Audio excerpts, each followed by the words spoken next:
Hello friends. स्वागत है आपका हमारे यूट्यूब चैनल आर के हिंदी कहानियों में। आज की कहानी है अपाहिज बेटा, पागल पत्नी और माँ की बेबस आंखें। Dear dad, good morning. ये रही आपके लिए ग्रीन टी। आप रेडी हैं मॉर्निंग वॉक के लिए? Yes my dear daughter. वो दीवार पर निगाह गड़ाए हुए बोली, डैड ये पेंटिंग कब लगवाई? पहले तो यहाँ शायद बच्चों की कोई पेंटिंग थी। हाँ, ये कल ही लगाई है। मैं पिछली बार जब मुंबई गया था तो वहाँ की आर्ट गैलरी से इसे खरीदा था। क्यों, अच्छी नहीं है क्या? बेबस आंखें, टाइटल मन ही मन पढ़ती हुई वो बोली, डैड आपकी कंपनी का लोगो भी आंखें हैं और अब कमरे में इतनी बड़ी पेंटिंग भी खरीद कर लगा ली है। आंखों के साथ कोई खास घटना जुड़ी है क्या? केशव के हाथ जूते के फीते बांधते हुए कांप उठे थे। उन्होंने अपने आप को संभालते हुए बात बदली, स्वरा तुम विदेश में अपनी पढ़ाई पूरी कर चुकी हो, अब आगे तुम्हारा क्या इरादा है? डैड क्या बात है, आपकी तबीयत तो ठीक है ना? आज आपके चेहरे पर रोज जैसी ताजगी नहीं दिख रही।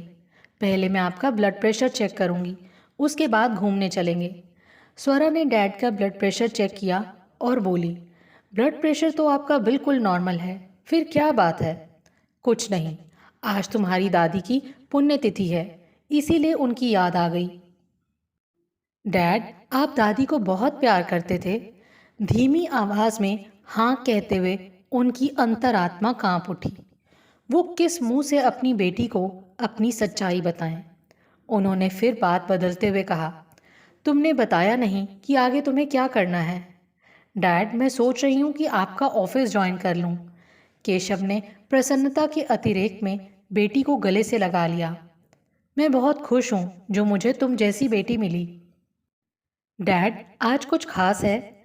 हाँ, सुबह 8 बजे हवन और शांति पाठ, फिर अनाथ आश्रम में बच्चों को भोजन व कपड़े बांटना। दोपहर 2 बजे वृद्धाश्रम ने के नए भवन का उद्घाटन और वहाँ तुम्हारी दादी की मूर्ति का अनावरण। आई हॉस्पिटल में कंपनी की ओर से निःशुल्क मोतियाबिंद का ऑपरेशन शिविर भी लगवाया गया है। शाम 6 बजे ऑफिस में दादी की स्मृति में जो बुकलेट बनाई गई है उसका वितरण और सभी कर्मचारियों के लिए बोनस की घोषणा। तुम साथ रहोगी ना? यस पापा, क्यों नहीं, मैं दिन भर आपके साथ रहूंगी। थैंक्स बेटा। केशव जिस काम में हाथ लगाते हैं सोना बरसने लगता है। देश भर में उनका व्यापार फैला हुआ है। 20-22 वर्ष के व्यावसायिक दौर में वो देश की जानी मानी हस्ती बन गए हैं। उन्होंने अपना बिजनेस अपनी माँ भगवती देवी के नाम पर Bhagwati steel, Bhagwati fabrics, Bhagwati real estate आदि क्षेत्रों में फैलाया हुआ है। शिक्षा के क्षेत्र में भी उन्होंने अपना हाथ आजमाया है। भगवती मैनेजमेंट इंस्टीट्यूट देश में उच्च श्रेणी में गिना जाता है। दिन भर के व्यस्त कार्यक्रम के बाद केशव रात में जब बेड पर लेटे तो सोचने लगे कि स्वरा को कंपनी ज्वाइन करने के अवसर को वो किस तरह से भव्य बनाएं। फ्रांस के साथ ब्यूटी प्रोडक्ट्स की एक डीड फाइनल स्टेज पर थी। उन्होंने मन ही मन स्वरा फैशन एवं ब्यूटी प्रोडक्ट्स लॉन्च करने का निश्चय किया।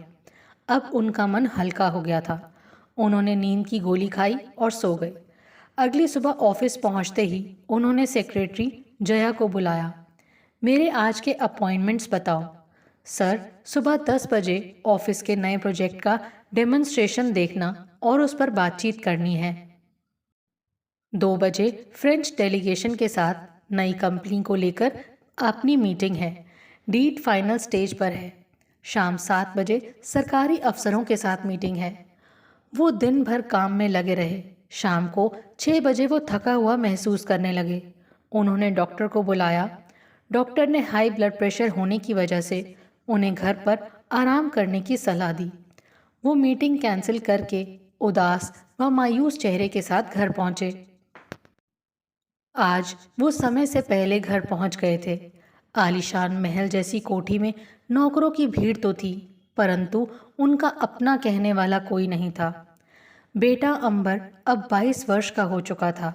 दाढ़ी मूछें आ गई हैं, परंतु उसे छोटे बच्चों सी हरकत करते देख केशव मन ही मन रो पड़ते हैं।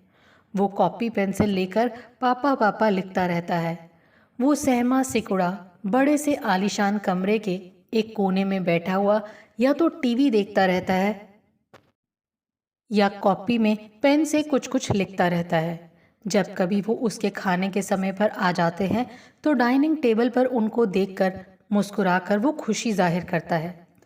जिस बेटे के पैदा होने पर उन्होंने घर घर लड्डू बांटे थे, उसी बेटे को अपनी आंखों से देखकर वो पल पल मरते हैं और जिस तकलीफ दे पीड़ा से वो गुजरते हैं ये उनका दिल ही जानता है। दुनिया की दृष्टि में वो सफलतम व्यक्ति हैं, परंतु सब कुछ होते हुए वो अंदर से हर क्षण आंसू बहाते हैं। पत्नी कनकलता और बेटे अंबर के लिए उन्होंने क्या नहीं किया, परंतु उनके हाथ कुछ नहीं लगा। मांस के लोथड़े जैसे बेटे को गोद में लेकर कनकलता सदमे की शिकार हो गई। एक और पत्नी को पड़ने वाले लंबे लंबे दौरे, दूसरी ओर मेंटली रिटार्टेड बच्चा और साथ में बढ़ता हुआ बिजनेस। गरीबी की मार को झेले हुए केशव ने पैसे को प्राथमिकता देते हुए अपने बिजनेस पर ध्यान केंद्रित किया। लेकिन आज अथाह धन होते हुए भी संसार में वो अपने आप को अकेला महसूस कर रहे थे। बेटी स्वरा ही उनकी जिंदगी थी।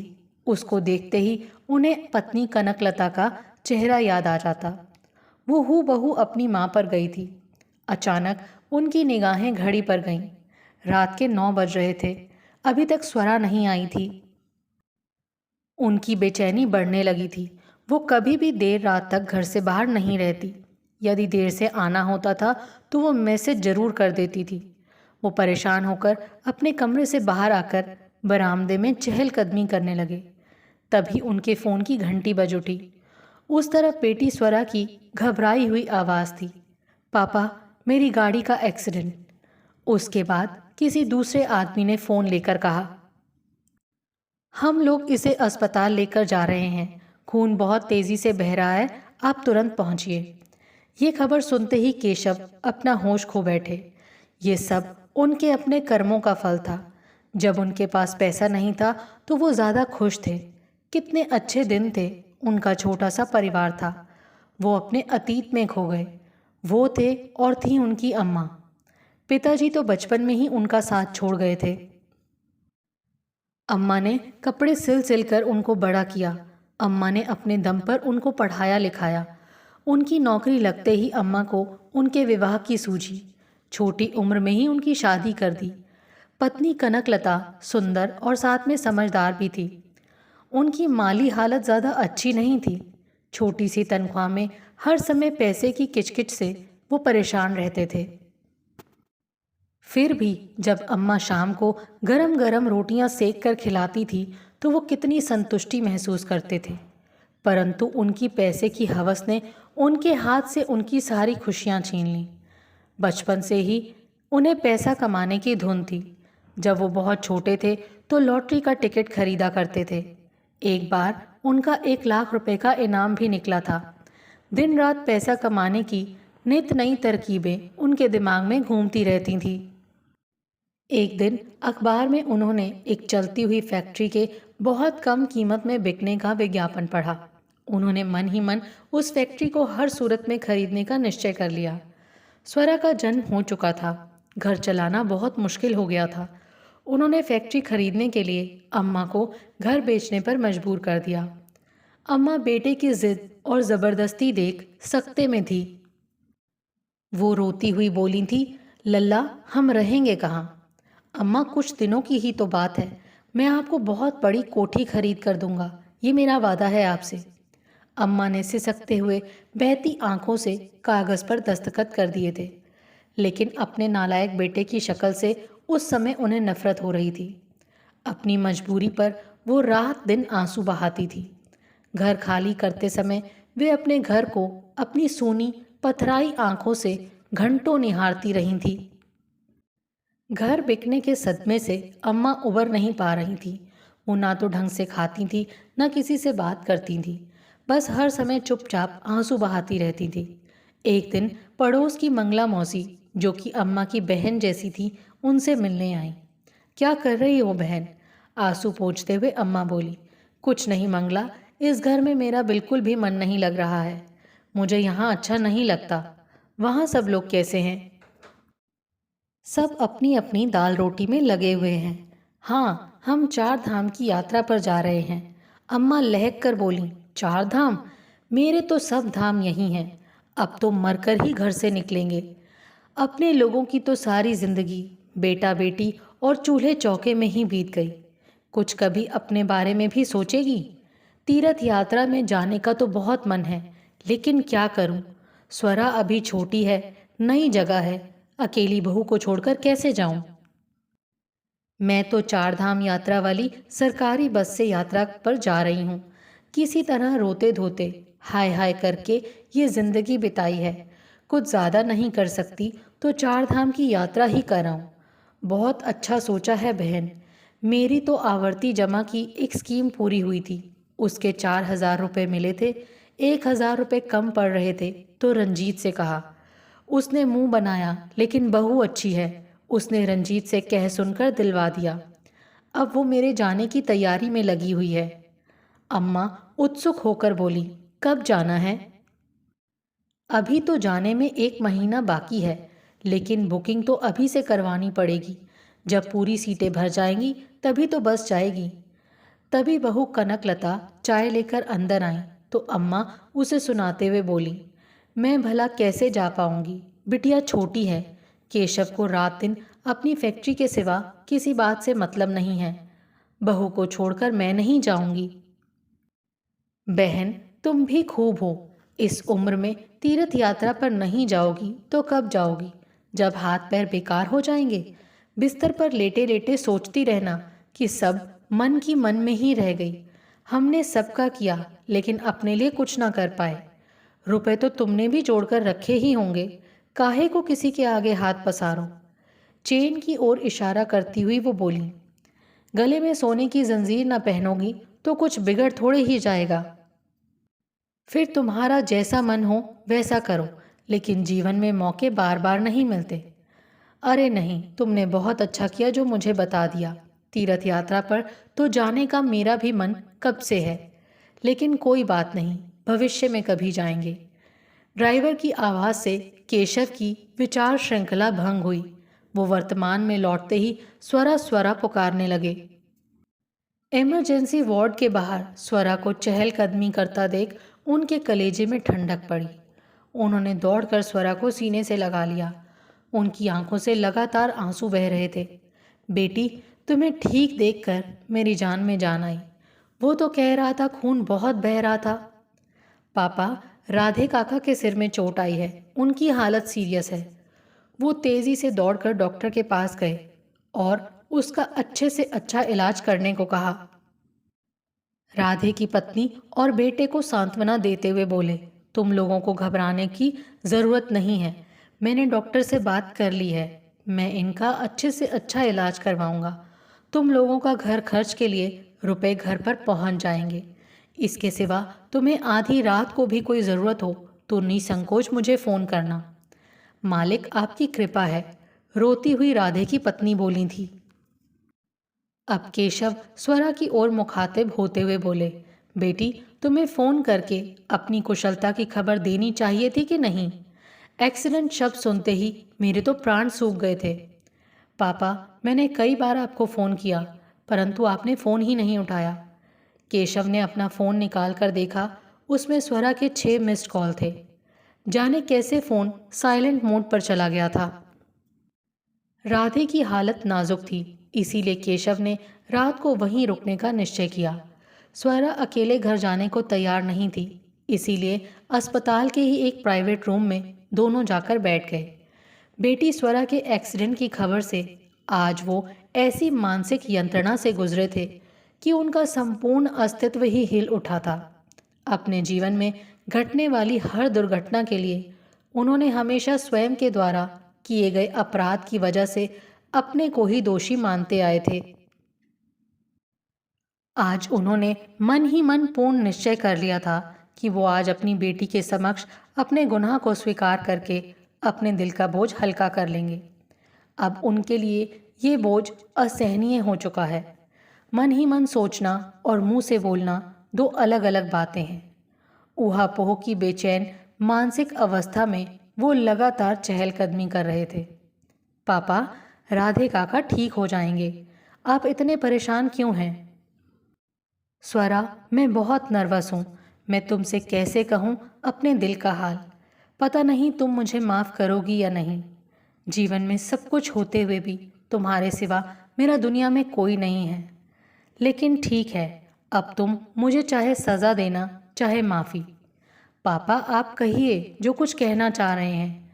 केशव अपनी बेटी स्वरा से आंखें नहीं मिला पा रहे थे, इसीलिए उन्होंने अपना मुंह दीवार की तरफ कर लिया। फिर बोले, बेटी ध्यान से सुनो। तुम लगभग 3 वर्ष की थी। मेरी आर्थिक दशा अच्छी नहीं थी। पैसा कमाने का मन में जुनून था। मैंने अम्मा से ज़बरदस्ती करके उनका घर बेच दिया और उन्हीं पैसों से पहली फैक्ट्री खरीदी। लेकिन खरीदना और उसे चलाना अलग बात होती है। मैं परेशान रहता था। तभी एक दिन अम्मा के मुंह से सुना, वो मंगला मौसी से कह रही थी, अपने अपने समय की बात है। अच्छा समय होता तो मेरा अपना घर ही काहे को छूटता। तुम्हारी माँ से मालूम हुआ कि अम्मा तीर्थ यात्रा पर जाना चाहती हैं। अम्मा की जिद के आगे मैं झुक गया और तुम्हारी माँ और मैंने उन्हें तीर्थ यात्रा पर भेजने का निश्चय कर लिया। अम्मा के चेहरे पर से उदासी के बादल छट गए। कनकलता उनके जाने की तैयारी में लग गई। आखिर वो घड़ी आ गई जब अम्मा को बस पर तीर्थ यात्रा के लिए जाना था। मैं और कनकलता दोनों उन्हें बस पर बिठाकर आए। तेरा माथा चूमते हुए अम्मा की आंखों से झरझर आंसू बह निकले थे। तुम्हारी माँ बहुत खुश थी कि चलो अम्मा की कोई इच्छा तो वो पूरी कर पाई थी। कनकलता ने अपने पैसे से एक नया मोबाइल फ़ोन लाकर अम्मा को दिया था। अम्मा, रोज़ एक बार फ़ोन करके बताना कि कहाँ पहुँची, क्या देखा और कैसी हो। अम्मा बहू का लाड देखकर उसको गले से लगाकर रो पड़ी। मुझे फैक्ट्री चलाने के लिए ब्याज पर रुपया लेना पड़ता था, इसलिए जो फ़ायदा होता था वो ब्याज में चला जाता था।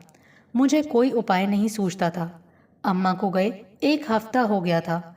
घर में सन्नाटा लगता था। कनकलता को घर के कामों से फुर्सत नहीं मिलती थी। छोटी सी गुड़िया सी तुम दादी दादी पुकार कर उन्हें यहाँ वहाँ ढूंढा करती थी। अम्मा अपनी यात्रा में बहुत खुश थीं। वो अपनी तीर्थ यात्रा पूरी करके लौट रही थी। उसके बाद उनसे संपर्क टूट गया। तेरी माँ बहुत चिंतित थी। मैं अपनी उलझनों में था कि मंगला मौसी के बेटे मोहन का फ़ोन आया कि बस का एक्सीडेंट हो गया है। इसीलिए किसी भी यात्री के बारे में कुछ पता नहीं लग रहा है। उसने सूचना देकर फ़ोन काट दिया था। टीवी पर हेल्पलाइन नंबर देख हम लोग किसी तरह से घटनास्थल पर पहुंचे। वहां का दर्दनाक दृश्य देख कनकलता तो बेहोश ही हो गई थी। बस के आधे से अधिक यात्री अपनी जीवन लीला समाप्त कर चुके थे। कुछ के हाथ पैर कटे हुए थे, किसी का मुंह पिचका हुआ था। कोहराम मचा हुआ था। घर वालों की चीत्कार और प्रियजनों का रोना भिलकना बहुत ही विभत्स दृश्य था। बदहवास रिश्तेदार अपने प्रियजनों को खोजने के लिए शवों को पलट पलट कर देख रहे थे। बस चूंकि सरकारी थी, इसीलिए सरकार ने मुआवजा घोषित किया था। यात्रियों का बीमा भी हुआ था, इसीलिए बीमा कंपनी की ओर से भी रुपया मिलना था। घायलों को सरकार 20,000 रुपये दे रही थी और मृतकों को 20 लाख रुपए देने की घोषणा मंत्री महोदय ने स्वयं की।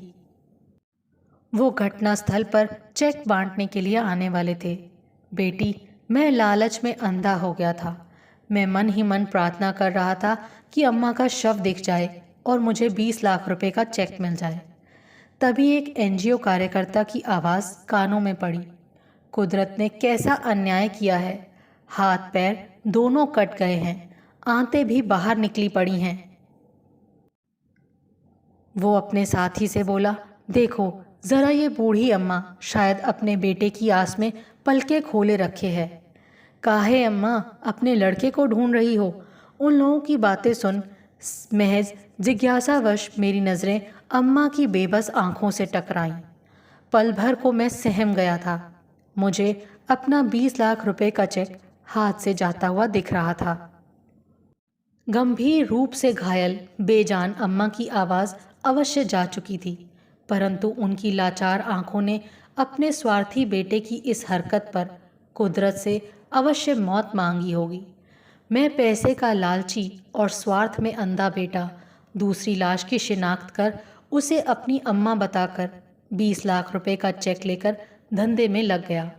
परंतु तुम्हारी माँ कनकलता को कतई कभी विश्वास नहीं हुआ कि अम्मा अब इस दुनिया में नहीं है।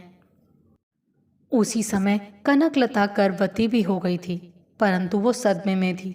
मैं अपने धंधे में व्यस्त था, ना तो मुझे दिन का होश न रात का।